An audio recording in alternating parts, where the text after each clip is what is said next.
we'll guide you through how to cut video in DaVinci Resolve. If you find this helpful, consider subscribing and liking the video. First, open DaVinci Resolve on your computer and load your project or start a new one.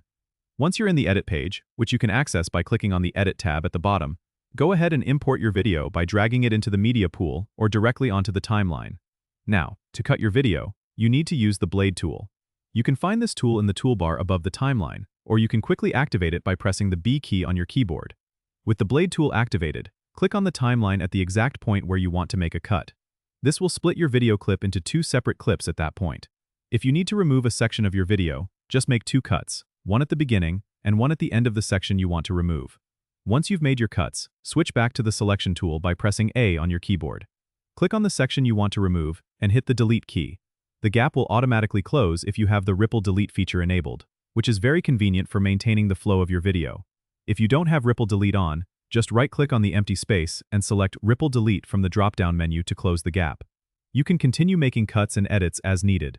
When you're satisfied with your edits, go to the Deliver page to export your final video.